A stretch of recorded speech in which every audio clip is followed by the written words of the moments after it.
Hey y'all, thanks for tuning into week 5 of online learning. A quick note before we get into this week's lesson.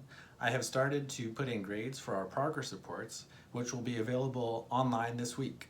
Now, while grades are not something I want us to be stressed over right now, I will say that if you have not yet uploaded any or all of the assignments for our class so far, you may see that reflected in a poor grade.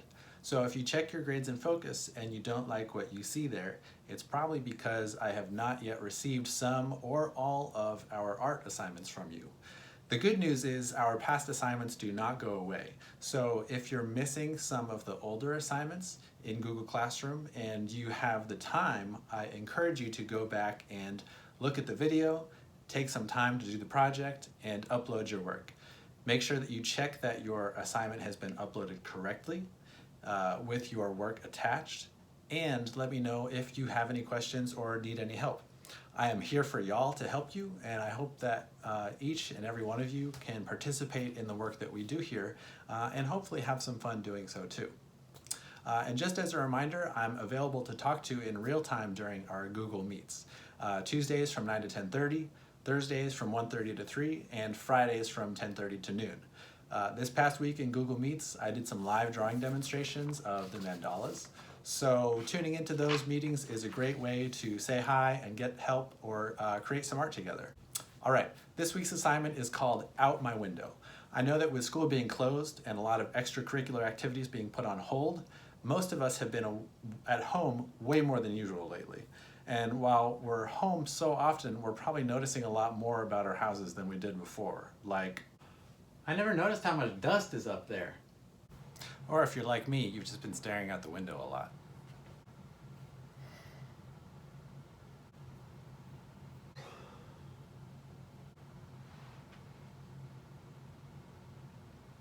I think everybody has been sitting and looking out their window a little bit more than usual lately.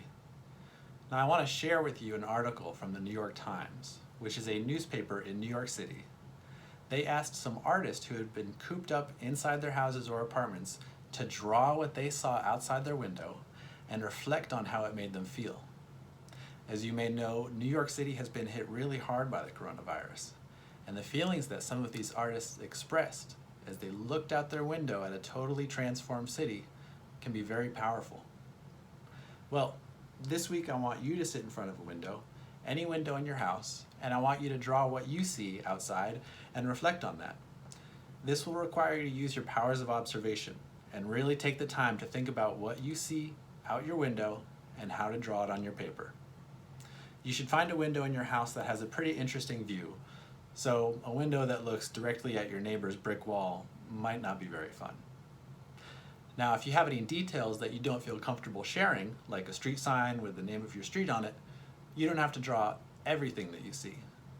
But try to really slow down and pay attention to what you see outside your window. And maybe as you're drawing, you might notice something that you haven't noticed at all before. Now, because everyone has a different view out their window, there's no right or wrong way to do this. But I think a good way to start is to draw the shape of your window frame. In my case, it's a rectangle. Now you're going to draw the things inside that rectangle that are closest to you. This is called the foreground. For me, the closest thing to my window is the pecan tree in my front yard, and I'm only going to draw the part of that tree that I can see through the window. Next, I'll draw what I can see behind the pecan tree. In this case, it's the empty lot across the street, that old shed, and that basketball hoop. This is called the middle ground. After that, I'll draw what's farthest away from my window, like the trees and the houses behind that fence, maybe some birds in the sky. This is what I'll call the background.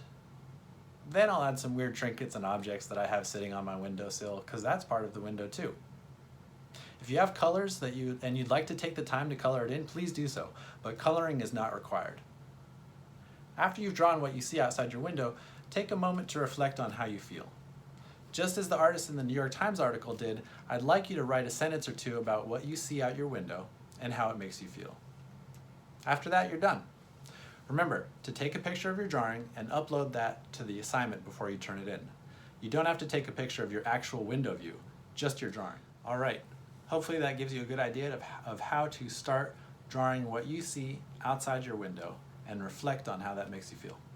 As always, if you need help or have a question, please feel free to leave a comment in the comment section of the assignment, or you can email me, or tune into one of our 3 weekly meetings on Google Meets.